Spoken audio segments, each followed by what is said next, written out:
in business and family.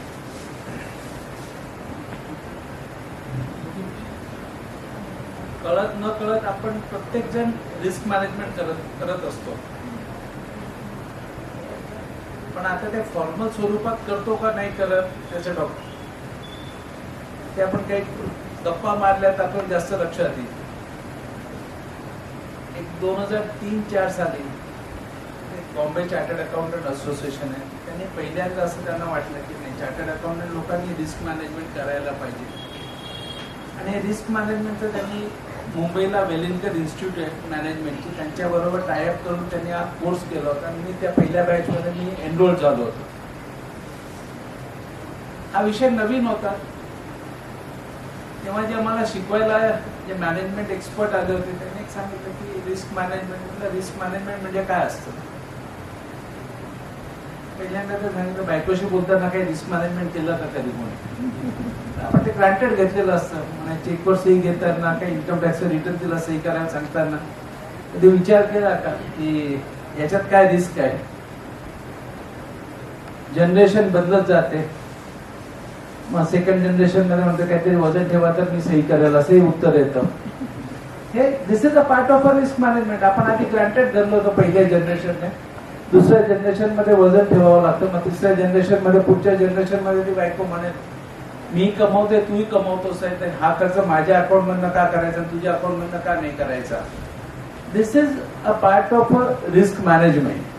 पण हे आपण कळत न कळत हे over a period of time हे करत असो.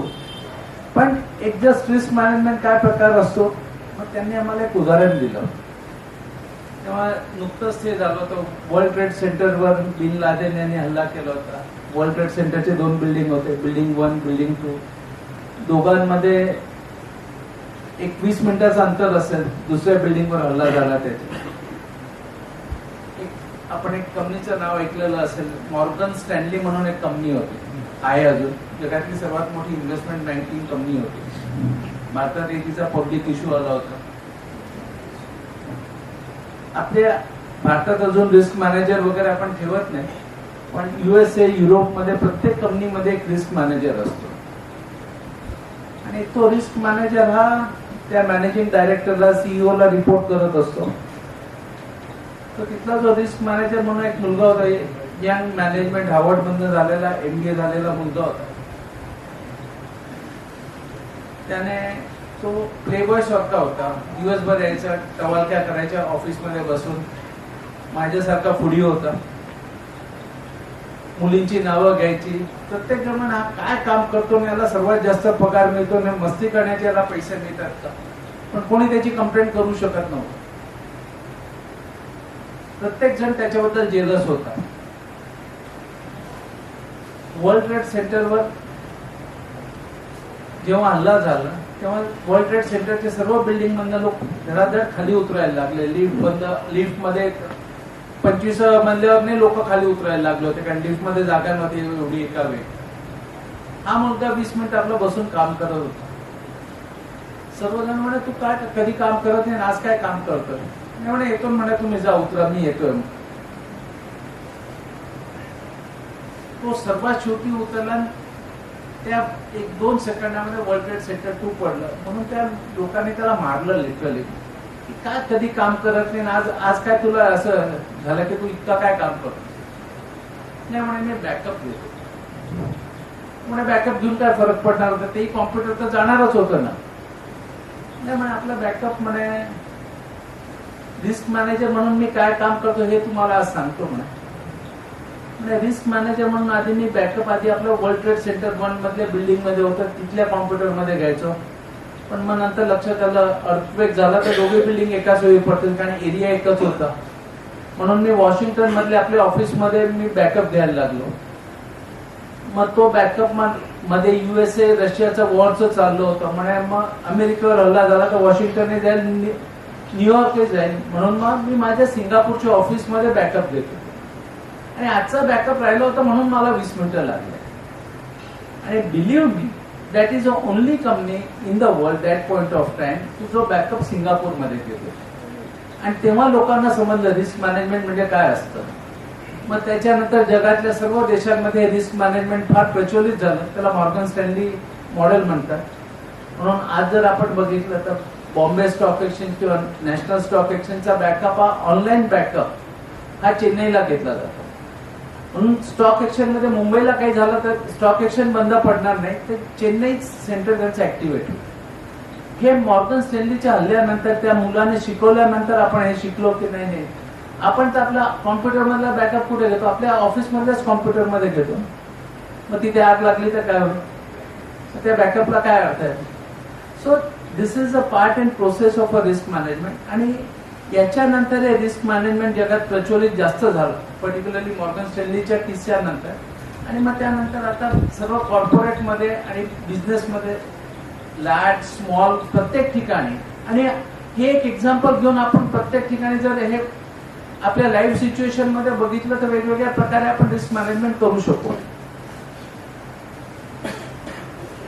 म्हणून म्हटलं की हा एक एक्झाम्पल शेअर करावा, म्हणजे रिस्क मॅनेजमेंट म्हणजे काय, कारण हा विषय नाही तर कंटाळवा नाही.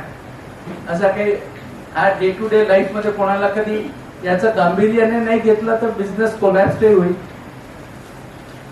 आणि कधी कोलॅप्स होईल कोणालाच माहित नाही पडलं. आता एक उदाहरण सांगतो की 1-2 वर्षापूर्वी आमच्या याच्यात क्लायंट आहेत, मुंबईला असतात, त्यांची कंपनी आहे.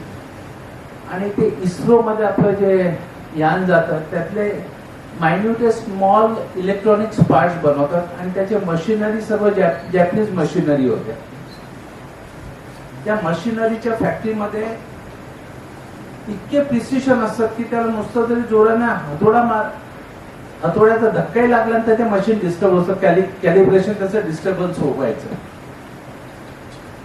त्यांनी त्या इस्रोच्या नियमाप्रमाणे सर्व फायर पॉलिसी पासून फ्लड पॉलिसी वगैरे सर्व घेतले होते. अनफॉर्च्युनेटली त्यांचं जे ते इंडस्ट्रियल कॉम्प्लेक्स होतं, त्यांचा एक फ्लोर होता, 4था का 5वा मजला होता त्यांचा, त्याच्या खालच्या मजल्यावर आग लागली. फायर ब्रिगेड बोलवलं, फायर ब्रिगेड आलं, त्यांनी नेहमीप्रमाणे आपलं पाणी मारणं सुरू केलं. ते पाणी यांच्या फॅक्टरीमध्ये आलं, काही मशिनरी त्यांच्या 8-9 कोटी रुपयाच्या मशिनरी वॉशआउट झाल्या. ते म्हणे आपला इन्शुरन्स आहे म्हणे, इन्शुरन्स मध्ये क्लेम नाही. इन्शुरन्स म्हणे फ्लड कुठे होतं किंवा फायर कुठे होती, ते ह्युमन त्या खालच्या लोकांनी फायर ब्रिगेडचं निग्लिजन्स होतं. तुमच्या फॅक्टरीत आगही नव्हती, फ्लडही नव्हतं, पाऊसही नव्हता त्या दिवशी, त्यांना 9 कोटी रुपयाचा इन्शुरन्स क्लेम नाही मिळाला. कुटुंबातल्या लोकांनी बाकीच्या फर्म मधनं त्यांना सपोर्ट केला म्हणून ते बाहेर आले. पण हे जर दुसऱ्या एखाद्या नवीन एंटरप्रेन्युअर झालं असतं, 9-10 कोटी रुपयाचा जर इन्शुरन्स क्लेम नाही मिळाला, नवीन मशिनरी 15 कोटी रुपयाची घ्यावी लागली तर काय होईल, तो बिझनेस कोलॅप्स होईल. आपण प्रत्येक जण जेव्हा इन्शुरन्स घेतो, उदाहरणार्थ माझं घर आहे उज्ज्वल निकमांच्या एक्झॅक्ट मागचं घर आहे. एक दिवस त्यांचा जो पीआय होता तो ट्रेन मध्ये म्हणाला, सर तुमचं घर फार छान आहे. म्हटलं तुला कसं माहिती, तुमच्या घराचा प्लॅन आम्ही झेड सिक्युरिटी प्लस मध्ये साहेब आहेत म्हणून तुमचाही प्लॅन घ्यावा लागला. तुमच्या घरात वरच्या गॅलरी मधनं साहेबांचं ऑफिस आहे, शूटिंग रेंज मध्ये. मग त्या दिवशी माझं ते रिस्क मॅनेजमेंट म्हणून माझं ते एकदम किक ऑफ झालं. म्हटलं उद्या टेररिस्ट अटॅक झाला, त्यांना तर सरकार पैसे देईल, मला कोण देईल. म्हणून मी टेररिस्ट ऍक्ट ऍड केली माझ्या घराच्या त्या पॉलिसीमध्ये. दरवर्षी मी मुद्दाम निकम वकिलांना सांगतो, साहेब तुमच्यामुळे 335 रुपयाचा खर्च वाढतो. पण लहान गोष्ट आहे, पण प्रत्येक गोष्टीमध्ये म्हणजे मुंबईच्या इन्सिडन्स नंतर मी जास्त काळजी करायला लागलो. आणि जनता बँकेत फॉर्च्युनेटली मी इन्शुरन्सचा बिझनेस बघत होतो. तर मी आमच्या त्या जे इन्शुरन्सचे जे आमचे जे पार्टनर होते, HDFC का कोणी पण असतील, इफको टोकियो असेल, त्यांना सांगायचो बाबा तुम्ही आमच्या कस्टमरचे इन्शुरन्स पॉलिसी घेतात ना, ती पॉलिसी घेण्याचे प्रीमियमचा चेक नका घेऊ, कारण आमचा कस्टमर कधी ती पॉलिसी वाचत नाही. मी माझी पॉलिसी कधी वाचलेली नाही, कोणी वाचत नाही, कारण ती वाचू शकत नाही. पण ती जर पॉलिसी वाचली तर आपल्याला बऱ्याच लक्षात येईल की जर आग लागली तर काय पेपर द्यावे लागतात, हे तुम्ही त्यांना शिकवा. कारण ते पेपर आग लागली त्या दिवशी ते पेपर एकही सापडणार नाही. मग मी ते क्लाउड मध्ये ठेवायचे, कुठे ठेवायचे, नाही तर आग लागली तर पेपरही जातील, आणि इन्शुरन्स क्लेमही मिळणार नाही, आणि मी रोज रात्री शांतपणे झोपतो नाही, माझा तर फायर इन्शुरन्स आहे, फ्लड इन्शुरन्स आहे, घराचा इन्शुरन्स असं आपला किती. जोपर्यंत आपल्याला बँक सांगत नाही इन्शुरन्स घ्या, तोपर्यंत आपण इन्शुरन्स घेत नाही. घरावर लोन नसतं तर त्याचा इन्शुरन्स नसतो, पण आपलं लाईफ टाईम सेव्हिंग हे घराच्या इन्व्हेस्टमेंट मध्ये असतं. तो इन्शुरन्स नसेल, उद्या आग लागली तर काय होईल? फक्त विचार करा आणि त्याच्यानंतर त्याचे कॉन्सिक्वेन्सेस बघ. त्याचे इन्शुरन्सचे कॉस्ट हार्डली 400-500 रुपये येते 1 कोटीला. हे फार मोठी कॉस्ट नाहीये, पण ती कॉस्ट आपण जर बेअर केली तर एका मोठ्या कॅलॅमिटीतनं आपण वाचू शकू. म्हणून insurance is a part of a risk management, आणि त्या इन्शुरन्स मध्ये आपण जर थोडं जास्त लक्ष दिलं, आणि आग लागल्यावर काय पेपर लागणार आहे ते पेपर त्या दिवशी माझ्याकडे एकही नसेल, कारण माझा डाटा गेलेला असेल, त्याचा बॅकअप मॉर्गन स्टॅनली मॉडेलने मी कुठे ठेवायला पाहिजे, कसं करायला पाहिजे, आता क्लाउडची फॅसिलिटी आली आहे, त्या क्लाउडवर ठेवायला पाहिजे का नाही ठेवायचं, हे आता प्रत्येकाने नक्की करायचं. आणि त्या अँगलने बिझनेसचं आपण थोडंसं प्लॅनिंग केलं तर चांगलं होतं.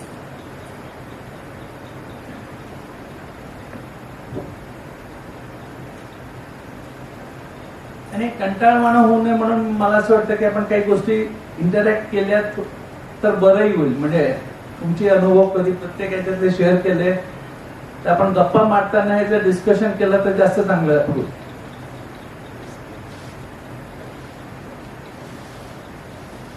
बिझनेस रिस्क मध्ये आता एक नवीन प्रकार आलाय की एल&टी कंपनीचा मालक कोण आहे, कोणी सांगू शकाल?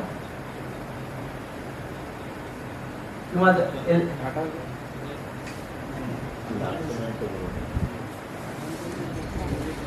एचडीएफसी बँकेचा मालक कोण आहे?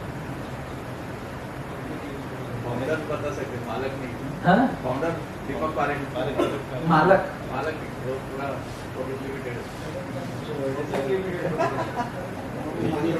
बॉश कंपनीचा मालक कोणी सांग?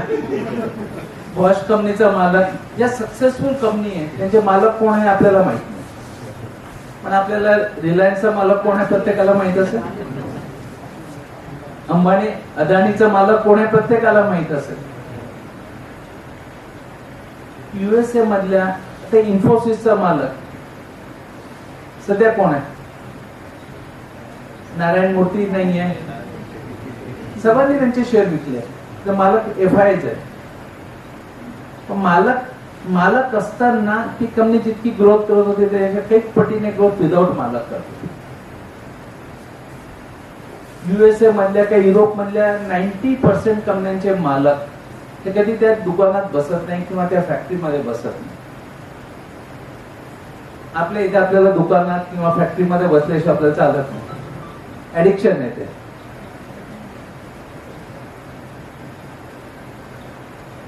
म्हणून तिथे एक कन्सेप्ट आली, ओनरशिप वर्सेस मॅनेजमेंट. ओनर हा वेगळा असतो, मॅनेजमेंट वेगळं असतं, तर ते बिझनेस जास्त सक्सेसफुल होऊ शकतो. आपले जिथे जिथे ओनर आणि मॅनेजमेंट एक असेल तिथे भांडण होतात.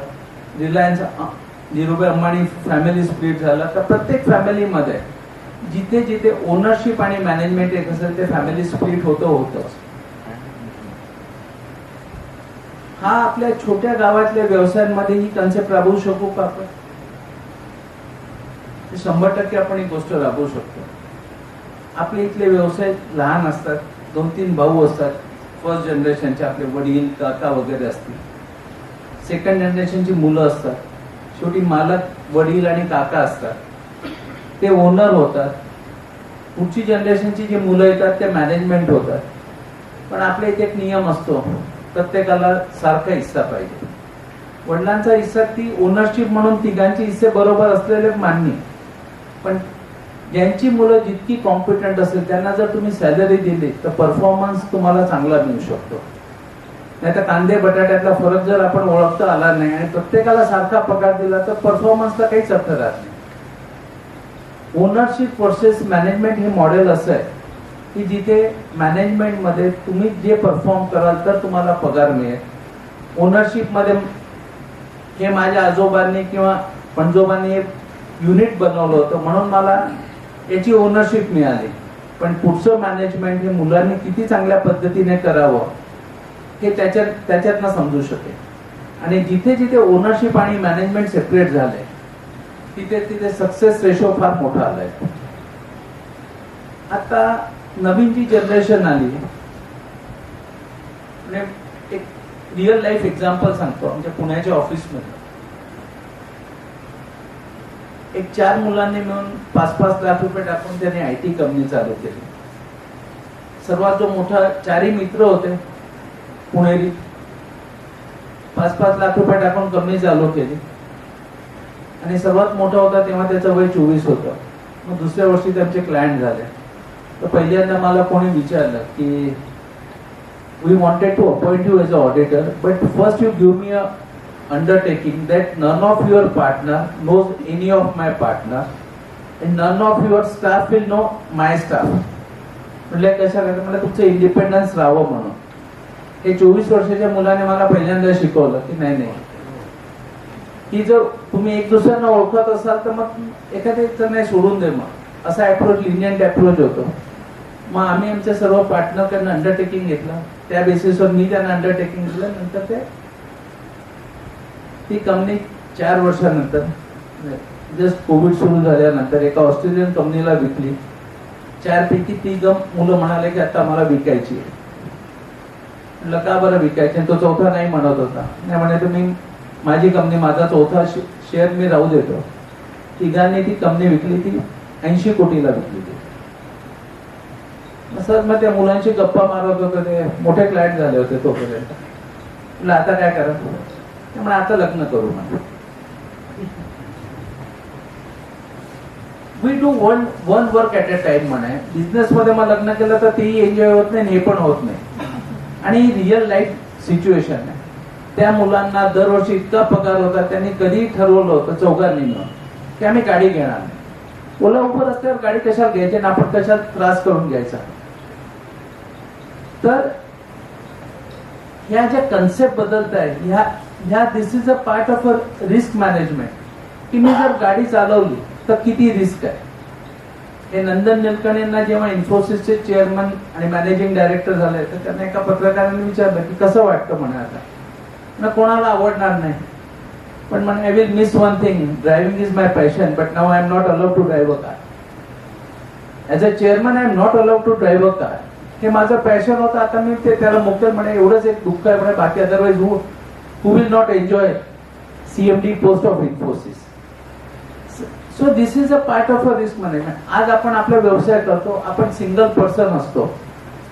आपल्यावर किती जण, कुटुंबातले किती जण, आपलं वय काय, त्यातला रिस्क फॅक्टर किती आहे, हा विचार आपण कधीच करत नाही. आपण स्वतःच गाडी चालवतो, जगावर मुंबईला जातो, कारण काय माझं पॅशन आहे. पण माझ्या पॅशन मध्ये मी काय गमावतोय लॉंग टर्म मध्ये, किंवा एक चूक दुसऱ्याची कोणाची झाली तर मी काय गमवेल, हा विचार आपण करून बघावा. आणि मग त्याच्यातनं नंदन निलकणेंना आठवण करायची.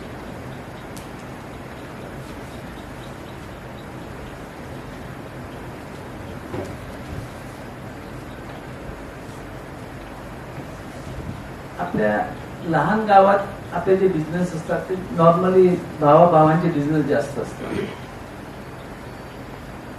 या बिझनेस मध्ये जेव्हा 3 भाऊ एकत्र असतात, एक मोठा असतो एक छोटा असतो, बऱ्याच वेळा 2 भावांमधलं डिस्टन्स सन फादर एवढेही असू शकतं, किंवा 5-10 वर्षाचा डिस्टन्स आहे. आधीच्या काळात नॉर्मल होतं. पण मी आणि महेंद्रने एक पार्टनरशिप केली, आणि मी आणि माझ्या लहान भाऊ कल्पेशने एक पार्टनरशिप केली. या दोघांमध्ये फरक पडेल. मी आणि महेंद्रने जर पार्टनरशिप केली, वर्गमित्र आहे, प्रत्येक गोष्ट क्लेरिफाय करू, नाही हे आपलं असं ठरलेलं आहे, हे असे डिसिजन घेऊ आणि तरच ही कंपनी चालेल. कल्पेश बरोबर पार्टनरशिप आहे, तो लहान आहे, तो त्याला तर ऐकायचंच आहे भावाचं. आणि इथे जर मी रिस्क मॅनेजमेंट आणलं नाही तर माझी कल्पेशची पार्टनरशिप होते. तिथे मी हा विचार केला की नाही, सकाळी 9 ते रात्री 9 पर्यंत आम्ही दोघं पार्टनर आहोत, तो इक्वल पार्टनर आहे. रात्री 9 ते सकाळी 9 पर्यंत आम्ही मोठा भाऊ छोटा भाऊ. हा जर विचार मी मनात ठेवला तर कुटुंबही बरोबर चालेल आणि बिझनेसही बरोबर चालेल. पण हा विचार आपण करत नाही. दोन भाऊ असले तर छोटा आहे तर त्यांना तर ऐकायचं आहे, ते बायकोचा नियम लागतो तिथे, ते तर सही करायची आहे, मग तिथे ते स्प्लिट होतं. पण हा जर नियम जर आपण बिझनेसमध्ये, फॅमिली ओन बिझनेसमध्ये लावला, किंवा सन फादर, मुलांना तर ऐकायलाच पाहिजे, पण आपल्याला माहित पडत नाही. ज्या दिवशी तो माझी चप्पल घालायला लागतो त्या दिवशी माझा मुलगा नसून माझा मित्र बनतो, हे आपण विसरतो, मग ते भांडणं सुरू होतात. तर या छोट्या छोट्या गोष्टी हे part of a risk management म्हणून जर आपण समजून घेतल्या तर हे लॉंग टर्म मध्ये हा बिझनेस आणि हे सर्व गोष्टी जास्त चांगले चालू शकतात.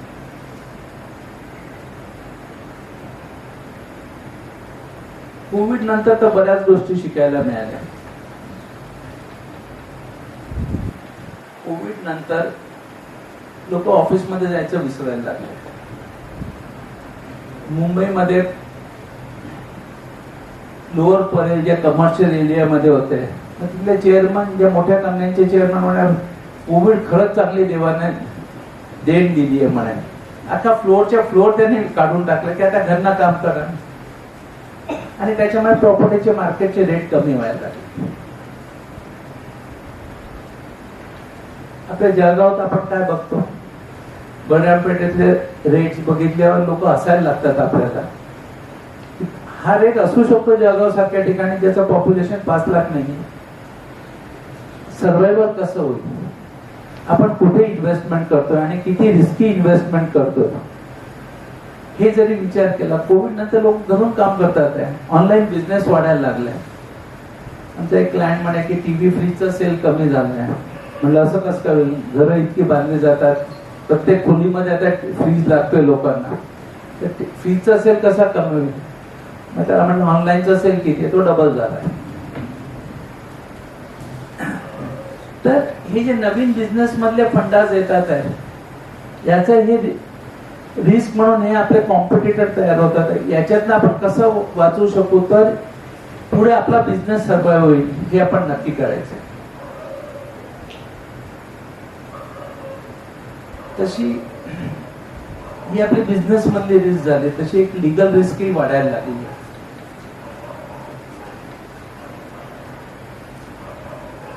मोदी सरकार आल्यापासून प्रत्येक गोष्टीमध्ये कंप्लायन्स हा पार्ट फार स्पेसिफिक झालेला.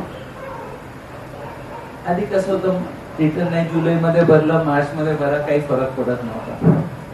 कुठले इन्कम टॅक्सचं टीडीएसचं रिटर्न नाही भरलं, जीएसटीचं रिटर्न नाही भरलं तर काही फरक पडत नव्हता. त्यांनी व्यापारी बुद्धीप्रमाणे आता त्यांनी पर डे पेनल्टी 100-200 रुपये लावून टाकली. त्यांचं मीटर डाऊन करून टाकलं. तुम्ही भरा ना, आठवड्यानंतर भरा, काही फरक पडत नाही. त्यांना रोजचे 200 रुपये मिळतात. जर तुम्ही बजेट मधलं अनालिसिस बघितलं तर टॅक्स पेक्षा इंटरेस्ट आणि पेनल्टी जास्त होऊन जाईल 5 वर्षांमध्ये. आणि दुसरं, कंप्लायन्सच्या बेसिसवर तुम्हाला स्टार रेटिंग दिलं जातं. तुम्ही चांगले व्यापारी आहात तर वाईट व्यापारी आहात, त्याचं स्टार रेटिंग मिळणार. जीएसटीचे रिटर्न तुम्ही वेळेत भरतात आहे का नाही भरत आहे, हे स्टार रेटिंग प्रमाणे समोरचा माणूस तुमच्याकडे बाय आणि सेल करेल. ही लिगल रिस्क झाली आता की जर त्याचे कंप्लायन्सेस जर तुम्ही वेळेत नाही केले. यावेळी 31 जुलैची date highest trending message extend the due date, हा ट्विटरवर हायएस्ट ट्रेंडिंग ट्विट चाललं होतं, एक्सटेंड द ड्यू डेट. मी माझ्या ऑफिसमध्ये सांगितलं होतं जिथे जिथे मोदी आहे तिथे एकही डेट एक्सटेंड करणार नाही. 2 वर्ष कोविडमध्ये झाला ते प्रेशरमध्ये त्यांनी केलं, पण त्यांनी एकही डेट एक्सटेंड करत नाहीये. कारण त्यांना टॅक्स पेक्षा इंटरेस्ट आहे व्यापारी माणसासारखा, तो व्यापारी माणूस आहे. त्यांनाही माहिती आहे की 50-60% लोक वेळेवर भरू शकतात, 40% लोकांकडनं ते इंटरेस्ट अँड पेनल्टीज घ्यायची. आता आमच्या इन्कम टॅक्स मध्ये एक नियम आहे की एखादं असेसमेंट रिओपन करायचं असेल तर त्याला 6 वर्षाची मुदत होती आधी. ती माहिती त्यांच्याकडे आलेली असेल, 2012-13ची माहिती त्यांच्याकडे 14 मध्ये आलेली होती. त्या कमिशनरला विचारलं तुम्ही का थांबले होते इतके दिवस. जैसे हमको भी कुछ कमाना है, 2.5% का मीटर कहाँ से पैसा मिलेगा, आपके यहाँ मिलता है क्या बोले. त्याला 3.5% व्याज लागत होतं. त्यालाही माहित होतं की याच्यावर टॅक्स चुका होतात, प्रत्येकाकडनं होतात. पण जेव्हा हा अप्रोच येतो की मला इंटरेस्ट मधून पैसे कमवायचे टॅक्स पेक्षा, तेव्हा आपण किती लीगल रिस्क घ्यायची हे प्रत्येकाने नक्की करायचं. आणि ह्या सर्व वेगवेगळ्या प्रकारच्या रिस्क आहेत. जसं त्या मॉर्गन स्टॅनली मध्ये सिटी रिस्क ही बघितली, तशी लीगल रिस्क ही आता वाढायला लागली आहे. आणि लीगल रिस्क जर आपण कंप्लाय नाही केली तर शेवटी कुठेतरी आपणही कोलॅप्स होऊ. आणि छोटा व्यापारी कुठनं एकटा माणूस जर सर्व गोष्टी करायला गेला तर त्याच्यातही हे कोलॅप्स होणार.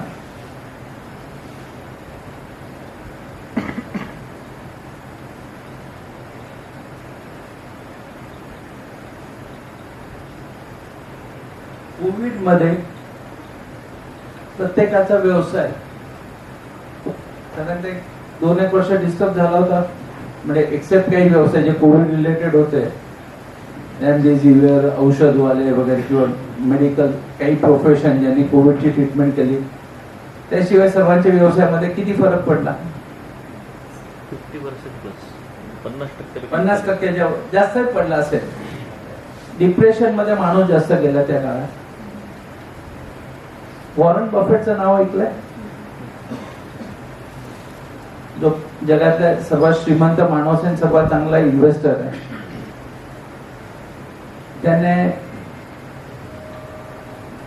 बॅकशायर हेथवे त्याची जी कंपनी आहे त्याच्या पहिल्या मीटिंग मध्ये त्याने ऍज अ चेअरमन त्याने लेक्चर दिलं होतं. तेव्हा त्याने सांगितलं होतं, त्याचं एक फेमस वाक्य होतं, even if stock market is close for 5 years, माझी जो पुढे नको.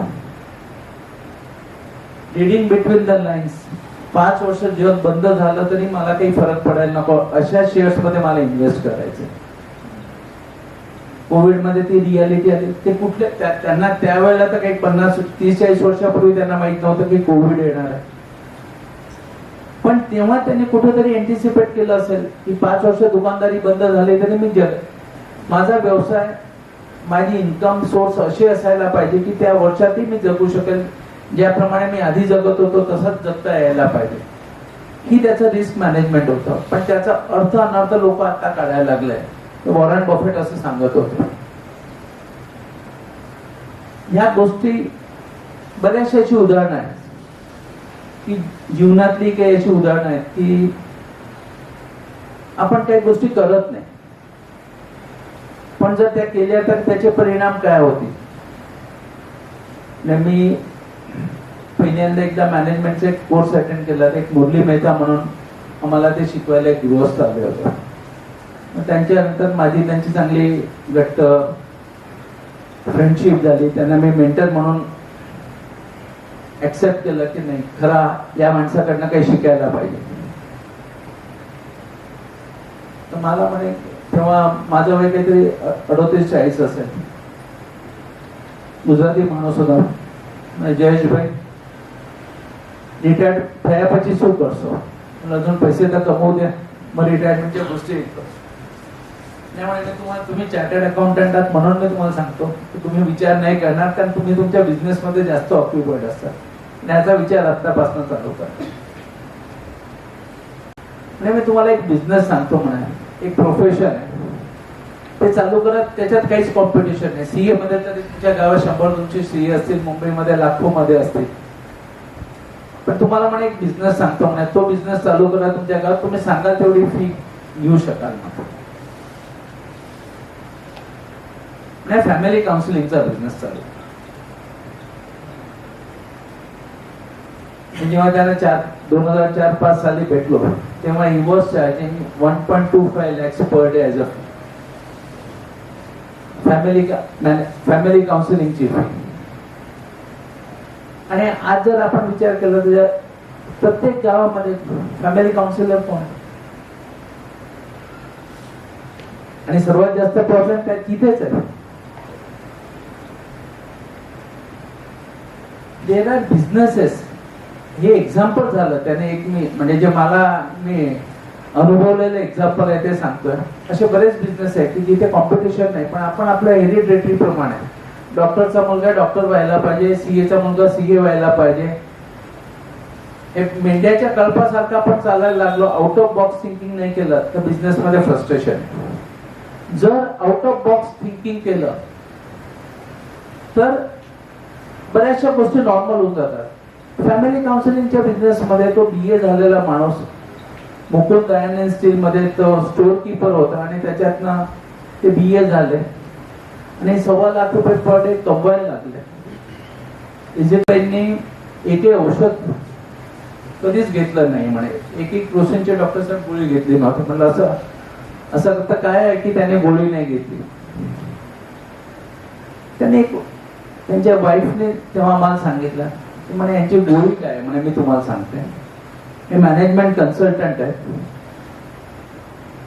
29 डिसेंबरला त्यांच्याकडे नवीन वर्षाची डायरी येते.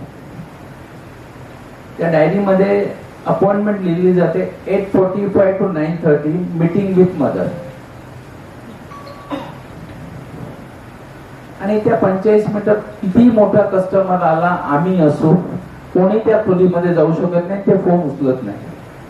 आणि त्याच्या आईच्या मांडीवरती त्यांच्या खुशीमध्ये ते खेळतात ते लेकर. आता त्यांची आई 1-2 वर्षापूर्वी 2-3 वर्षापूर्वी एक्सपायर झाली. ती she died at the age of 98-99. तोपर्यंत मुरलीबाईंनी हा कार्यक्रम शेवटपर्यंत राबवला. हे बघितलं तर हे रिस्क मॅनेजमेंट मधलं आहे का, हो आहे किंवा नाही आहे, हे आपण आपल्या घरी आपल्या मुलाने सांगितलं बाबा भेटायचं आहे किंवा बायकोन सांगितलं भेटायचं आहे, वेळ नाही आणि ती फी देत नाही.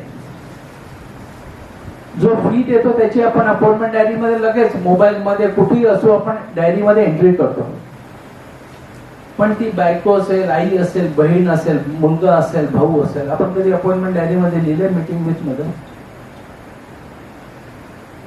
आणि याचे परिणाम तिकडनं कॉन्फ्लिक्ट चालू होता. आमच्यासाठी वेळ, कुटुंबासाठी वेळ नाही. आणि हे इकडनं स्पार्किंग घरात चालू होतं, बाहेर चालू होतं आणि क्युम्युलेटिव्ह इफेक्ट त्याचे वाढत जातात. मग ते मुरलीबाईंचं उदाहरण मी आठवतो की नाही ते तर ते 365 दिवस मीटिंग विथ मदर लिहून ठेवतात. आधी ती फी देत नाही म्हणे, म्हणून आपण तिची मीटिंग करत नाही म्हणे. उद्या क्लायंटने सांगितलं मला 365 दिवस 45 मिनिटं पाहिजेत, आपण कसं लिहून टाकू म्हणे. तसं तिच्यासाठी आपल्याला वेळ द्यायला पाहिजे. आणि त्याचे परिणाम शी लिव्ड फॉर 98 years. हे डायरेक्टली इनडायरेक्टली आपल्या लाईफ मध्ये याचे कळत न कळत याचे वेगवेगळे परिणाम होत असतात. आणि आजच्या काळामध्ये आपण जेव्हा बिझनेस, फॅमिली हे जेव्हा एकत्र करतो, आता मी माझ्या मुलीकडे गेलो होतो. तिचे आते सासून तिचे मिस्टर मिसेस आले होते बँगलोरवरून. त्यांना 2 मुली आहे आणि 1 मुलगा आहे. सर्व फॉरेन मध्ये राहतात. आपल्या इथे आपले मुलं पुण्या, मुंबईला, नाशिकला राहतात मेजॉरिटी, आता पुढची जनरेशन. मग असेच आमच्या गप्पा करताना त्यांनी सांगितलं नाही आमच्या बँगलोरमध्ये तर आम्ही वृद्धाश्रमात नाव टाकून दिलं, कारण मुलं मुली तर इथे येणार नाही लंडनवरून. बँगलोरमध्ये कसं वृद्धाश्रम आहे जिथे तुम्ही बुकिंग करू शकता ऍडव्हान्स मध्ये. डेट ऑफ जॉईनिंग माहित नाही, कारण त्यांचे डेट ऑफ जॉईनिंग दोघांपैकी एक जेव्हा कोणी आधी जाईल त्याच्यानंतर दुसरा तिथे जॉईन होतो. त्या वृद्धाश्रमाने फी 2 कोटी रुपये ठेवली. त्या वृद्धाश्रमामध्ये फॅसिलिटी जसं तुमचं आत्ताचं लाईफ आहे तसंच लाईफ तिथे जगायचं आहे. तुम्हाला प्रत्येकाला शॉपर ड्रिव्हन कार मिळेल, पैसे सर्वांकडे. पण 75व्या वर्षानंतर आपल्याला माहिती आहे की आपल्याला कसं जीवन जगायचं. आणि हे जे वृद्धाश्रमाचा आपण विचार कधीच करत नाही. आपले मुलं आपल्या बरोबर राहतील असं प्रिझम्पशन करून आपण सर्व प्लॅनिंग करतो. पण तो मुलगा नाही राहिला तर मी काय करायचं, आणि मग मी सरकारी वृद्धाश्रमात जायचं का, अशा कुठल्या तरी वृद्धाश्रम गावात असायला पाहिजे, तिथे मी जायला पाहिजे. आणि त्यांनी त्याच्या फॅसिलिटी आणि ते सर्व सांगितल्यानंतर मला असं वाटायला लागलं this is a need of a time.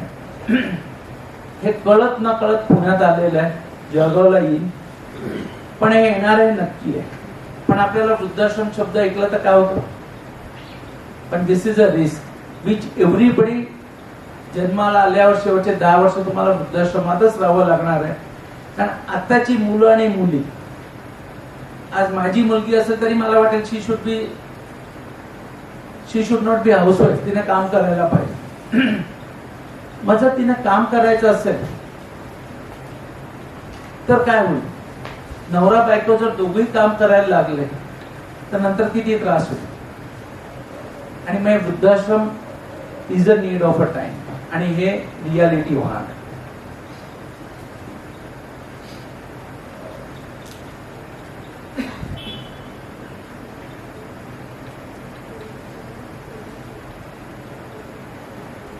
आणि त्याच्या फॅसिलिटीज इतक्या चांगल्या होत्या की असं वाटायला लागलं की आपण एकटे आहोत असं त्याची कोणाला जाणीव होणार नाही की मी एकटा आहे. माझ्या समविचारी बरेच लोक आहेत या जगात. तसं या कोविड मध्ये बरेचसे लोक डॉक्टर साहेब कन्फर्म करतील किती जण अनएक्सपेक्टेडली गेले. ते तुम्हाला माहिती पडायला वेळ मिळाला नाही की मी जातोय म्हणून सांगायला, कारण त्या हॉस्पिटलमध्ये घरच्यांना जाऊ देत नव्हते.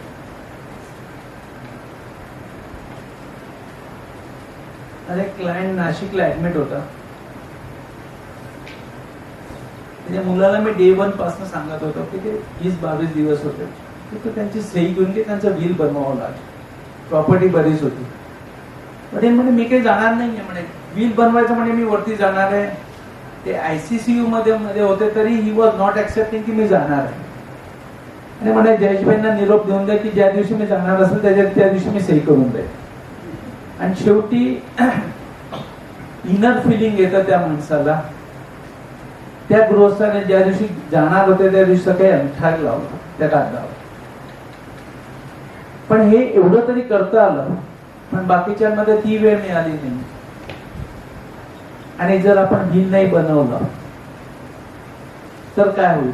आपली प्रॉपर्टी, त्याचे सक्सेशनचे इश्यू. आता महाराष्ट्रात 95 साली शरद पवार जेव्हा चीफ मिनिस्टर होते त्यांनी एक कायदा आणला. त्या कायद्यामध्ये असं होतं की नॉर्मली आपण असं गृहीत धरतो की मुलगी जी असते तिला कुटुंबाने जे द्यायचे ते लग्नात दिलं जातं, मग ती कुटुंबातला हिस्सा तिचा संपतो. महाराष्ट्रात एकदा 95 नंतर ज्या मुलींची लग्न झाली आहे त्या मुलींना त्या वडिलांच्या प्रॉपर्टीमध्ये त्यांचा हिस्सा असतो आणि सासऱ्यामध्ये त्या सासऱ्यांच्या प्रॉपर्टीमध्ये पण इक्वल हिस्सा असतो. हे सोशल डिस्टर्बन्सेस क्रिएट होणार आहे याच्याने. अजून आपल्या मुली संस्कारी आहेत ते अजून कोणी जास्त करत नाहीये, पण ज्या दिवशी तो जावई किंवा तिचा मुलगा असं म्हणायला लागेल नाही मला याच्यातला हक्कही पाहिजे, त्या भावाने काय करायचं? ही इलिटरसी, ही जे लॅक ऑफ नॉलेज याला म्हणतो, की जर हे माहीत नसेल, वडील काय म्हणतात आपलीच मुलगी आहे ना ती सही करून देत ना, पण 25 वर्षानंतर त्या ट्रान्झिशन मध्ये तो मुलगा, तिचा नवरा, तिचा मुलगा किंवा तिचं मन परिवर्तन होणार नाही याची काय गॅरंटी? पण त्या मुलींना वडिलांच्या प्रॉपर्टीमध्ये सारखा हिस्सा मिळतो आणि तिच्या सासऱ्यांकडेही सारखा हिस्सा मिळतो, पण त्या गरीब भावाला फक्त वडिलांमध्ये 1/2 शेअर मिळतो आणि या मुलीला डबल आणि ट्रिपल हिस्सा मिळत जातो.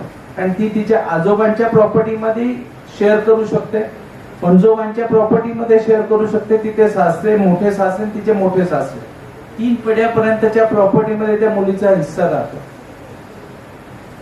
ह्या ज्या गोष्टी आहेत हे part of a risk management आहे. हे लग्न करत असतानाच या गोष्टींचं आपण जर नक्की नाही केलं, त्या दिवशी त्याचं जे संयुक्त कुटुंबाचं असतं त्याची वाटणी नाही करून टाकली तर नंतर काय परिणाम होतील हे ज्यांनी अनुभवलेलं आहे त्यांना विचारावं. आणि मग ती एखादा प्लॉट असतो ज्या प्लॉटची किंमत आपली 5 लाख असते 95 साली, ते आता 5 कोटी होतो, तेव्हा त्याचा हिस्सा ते माझ्या वडिलांनी असं केलं असतं तर किती बरं झालं असतं. मग हे किती बरं झालं असतं हे दिवसही बघायला नको कोणी. तर त्याचं प्लॅनिंग आपण जर वेळेवर करून टाकलं तर फार चांगलं होईल.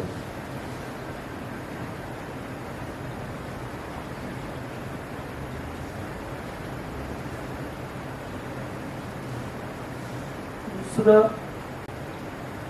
आपल्या व्यवसायात आपण कॅशचा व्यवसाय करत असतो किंवा ज्वेलरी परचेस करत असतो. मी असा फार कमी एखाद दुसरा व्यक्ती बघितला असेल की ज्याच्या घरात जितकं सोनं आहे त्याच्या अन्नापैकी बिलं सोन्याचे घेतलेले. होतं काय की तेव्हा ती एंट्री वाचवण्याच्या नादात आपण सोनं 2 नंबर मध्ये घेतो. तेव्हा सोन्याचे भाव 5,000 होते, 10,000 होते, 500 होते आईच्या लग्नाच्या वेळेला. आणि आता ते सोन्याचे भाव 50,000 झाले आणि पुढच्या 10-1 वर्षात ते इन्फ्लेशनच्या फॅक्टर मध्ये 1.5-2 लाख होऊन जाते. तेव्हा इन्कम टॅक्स, ईडी, आता तर बरेचसे आले. आता आधी तर फक्त इन्कम टॅक्स यायचं, आता तर ईडी पण येतं. आणि हे तुमचं सोनं ज्या भावाचं आहे तितकाच टॅक्स, म्हणजे आजच्या भावाप्रमाणे त्याच्यावर टॅक्स भरायला लावतं 100%. ईडी आलं तर ते कॉन्फिस्केट करतात, 100% टॅक्स भरायचा आणि 7 वर्ष जेलमध्ये जायचं. ते फक्त सोन्याचं बिल घेतलं नाही म्हणून. लहान गोष्ट आहे, पण ती जर वेळेत झाली असती तर ते या रिस्क मधून आपण वाचू शकलो असतो.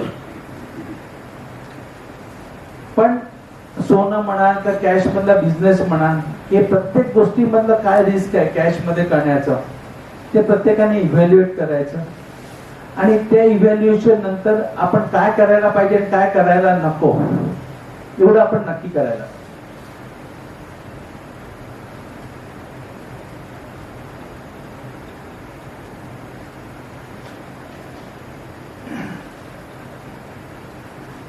एक बऱ्याच वर्षापूर्वीची गोष्ट सांगतो. इन्कम टॅक्स ऑफिस मध्ये तेव्हा 100% केसेस इन्कम टॅक्स ऑफिस मध्ये व्हायच्या. त्या सरांचं फक्त नाव सांगत नाही, महेंद्र त्यांना चांगला ओळखतो म्हणून. ते गुरुजी होते, आम्हाला मॅथमॅटिक्स शिकवायचे. ते 3-4 दिवसापासून ते इन्कम टॅक्स मध्ये वयाच्या 70व्या वर्षी रोज इन्कम टॅक्स मध्ये चक्कर मारत होते. म्हणलं सर काय प्रॉब्लेम काय? नाही म्हणे, जयेश मी हे माझे इंटरेस्टचं कॅल्क्युलेशन केलं ना, तुझा जो क्लार्क आहे त्या दोघांमध्ये 90 रुपयाचा फरक पडतो. सर ते आमचे लोक 100 रुपयाच्या राऊंडिंग ऑफ मध्ये जातात असं.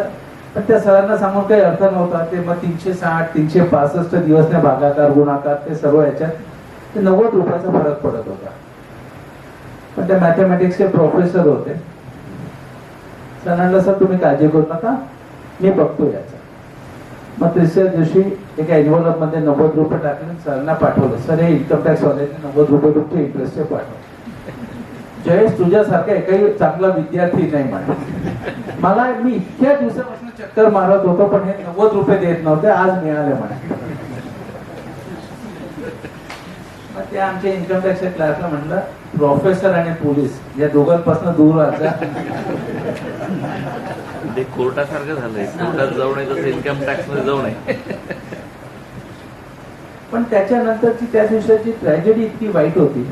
त्या क्लार्कला मी सांगितलं, अरे म्हटलं की त्यांना फोन करून दे की जयेश बरोबर 90 रुपये पाठवले ते मिळाले ना? हो मिळाले म्हणे. मला फार खुश होऊन त्या सरांनी त्या क्लार्कला उत्तर दिलं.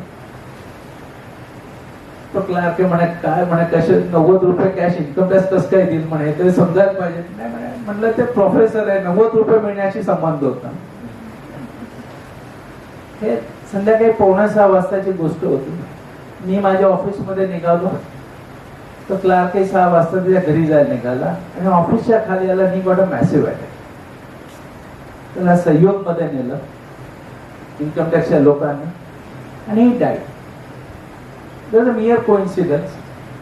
मी ऑफिसमध्ये पोहोचलो तर तेवढ्यात फोन आला की नाही ते गेले म्हणून. त्यांना सहयोग मध्ये नेलं. आम्ही गेलो तिथे तो Badda he was declared dead. मग त्यांच्या पत्नी आल्या. मग त्यांना शी वॉज सो शॉक की she was not able to cry. तिला काही जणांनी रडू दिलं नाही म्हणत तर ते नॉर्मल झाले. मग त्यांना विचारलं यांची इन्शुरन्सची पॉलिसी वगैरे काय? म्हणे मला काहीच माहित नाही म्हणे. पॉलिसी आहे का नाही ही माहित नाही म्हणे. कोण एजंट होता हे पण माहित नाही. आणि अनफॉर्च्युनेटली शेवटपर्यंत ते माहीतच पडलं नाही की त्यांची इन्शुरन्सची पॉलिसी होती का नव्हती. आणि ही गोष्ट बऱ्याचशा फॅमिलीमध्ये आढळते की आपला इन्शुरन्स आपण घेतलेला असेल, मेडिक्लेम असेल, LIC असेल, पॉलिसी कुठे ठेवले हे ऍटलीस्ट पत्नीला, मुलाला, कोणाला तरी सांगायला पाहिजे आपण. आणि हे सांगत नाही. कुठलं काय ट्विस्ट होईल काही माहिती नाही.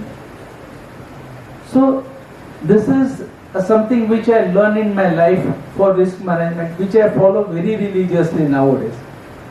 हे जर प्रत्येकाने म्हटलं अनुभव शेअर करू आणि या अनुभवातून प्रत्येकाला फायदा झाला तर चांगलाच आहे. पण जर याच्यातनं काही डिस्कशन असेल, क्वेश्चन आन्सर असेल, I am happy to take it. Thank you.